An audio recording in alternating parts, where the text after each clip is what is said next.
Muy buenas. A ver, pensemos un momento. ¿Qué es lo que de verdad separa a un buen atleta de una auténtica leyenda? Ojo, no es solo el talento, ¿eh? Hoy vamos a desgranar eso. Vamos a meternos de lleno en la anatomía del rendimiento deportivo para entender, pieza por pieza, qué hay detrás de esos logros increíbles. Y es que esa es la pregunta del millón, ¿verdad? Es la que lleva moviendo a toda la ciencia deportiva durante décadas. ¿Qué es ese algo que diferencia a los buenos de los que son sencillamente extraordinarios?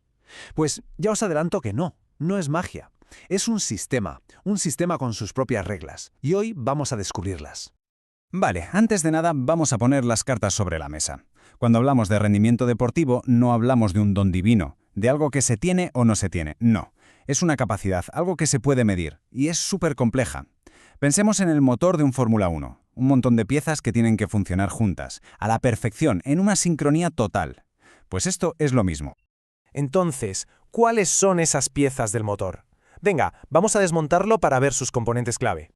A ver, lo primerísimo de todo, la base de la pirámide, la condición física. Estos son los cimientos. Hablamos de la fuerza, la velocidad, la resistencia, esa capacidad de aguantar, y claro, la flexibilidad. Si esta base no es sólida como una roca, es que da igual lo que construyas encima, porque todo se va a derrumbar. Justo encima de esos cimientos levantamos el siguiente pilar, la técnica. Y esto, ojo, es el arte de la eficiencia.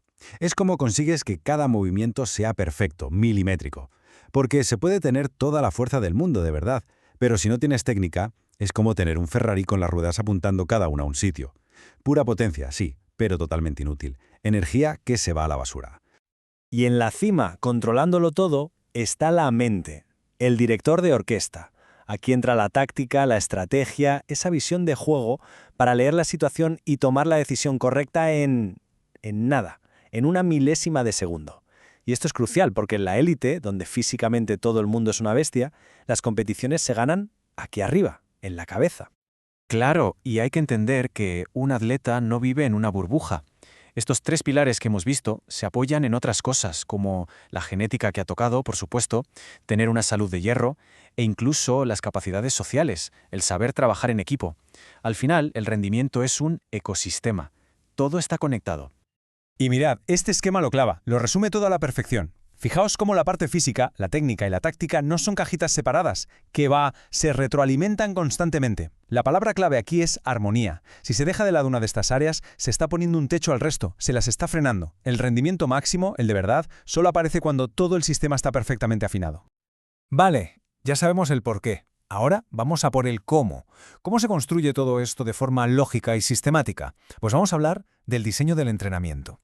Pues mirad, cualquier plan de entrenamiento que se precie se basa en estos 4 pilares. Es como planificar un viaje. Primero, los objetivos. ¿A dónde se quiere ir? ¿Qué se quiere conseguir? Segundo, los contenidos. ¿Vale? ¿Qué ruta se coge? Es decir, ¿qué ejercicios se van a hacer? Tercero, los medios. ¿En qué se va? ¿Qué herramientas se necesitan? Y por último, los métodos. ¿Cómo se organiza todo el viaje? La estructura del proceso para que sea lo más eficiente posible. Vamos a verlo con un ejemplo súper claro que viene en la fuente. Objetivo. Se quiere ganar fuerza máxima en las piernas. Contenido, el ejercicio, pues la sentadilla de toda la vida. Medio, la herramienta, una barra con sus discos. Y el método, la estructura, pues el método de repeticiones. ¿Se ve? Así de sencillo y a la vez así de potente. Esta es la fórmula para que un plan abstracto se convierta en resultados reales. Muy bien, ya tenemos el plan, el mapa. Pero ahora toca lo divertido. Empezar a tocar los potenciómetros, los mandos de la mesa de mezclas, para conseguir el sonido que se quiere. O sea, la adaptación física que se busca. Y aquí es donde entra en juego el concepto de carga de entrenamiento. Y estos son los 5 mandos principales que cualquier preparador tiene que controlar al dedillo: intensidad, densidad, duración, volumen y frecuencia. Cada uno de ellos modifica el estímulo y provoca una reacción diferente en el cuerpo. Son las palancas del cambio. Pero de todos estos vamos a centrarnos en los 2 que son, sin duda, los reyes. El primero, y para muchos el más importante de todos, es la intensidad. Ojo, que aquí no hablamos de cuánto tiempo se entrena, sino de cómo de duro se hace. Es el componente cualitativo, el nivel de esfuerzo que se le mete. Y es la intensidad, el que de verdad aprieta el botón para que el cuerpo cambie. Y es que aquí está el meollo de la cuestión. La intensidad es la que manda. Es como un interruptor. Dependiendo de lo fuerte que se pulse, se activan unas fibras musculares u otras. Por eso no tiene nada que ver hacer un sprint a tope con salir a trotar suave. No solo se siente distinto, es que biológicamente se le están pidiendo al cuerpo cosas radicalmente opuestas. Y el segundo gran protagonista es el volumen. Si la intensidad era el cómo de duro, el volumen es el cuánto. Así de simple, es la cantidad total de trabajo que se hace, los kilómetros que se corren, el total de kilos que se levantan en una sesión, la parte puramente cuantitativa del entrenamiento. Y a veces, en ejercicios muy sencillos como puede ser una carrera continua, estas variables casi se solapan.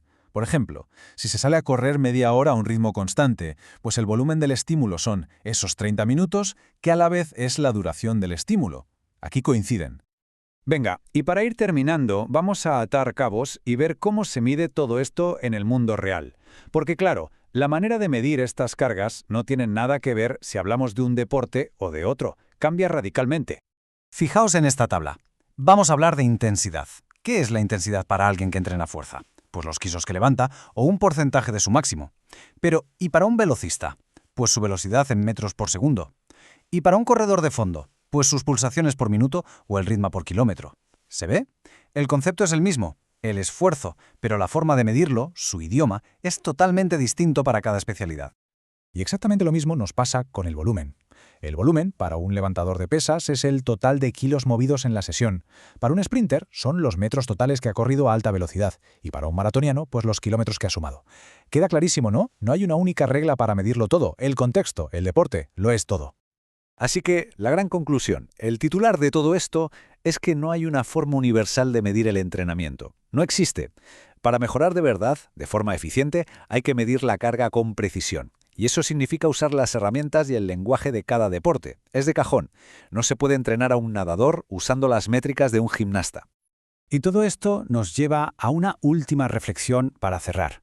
Después de haber desmontado este mecano, de ver todos estos componentes, pilares y mandos de ajuste, ¿qué se piensa ahora? ¿La grandeza de un atleta es algo con lo que se nace, un don, o es el resultado de un plan increíblemente detallado, construido pieza a pieza, con paciencia y ciencia? Ahí lo dejo.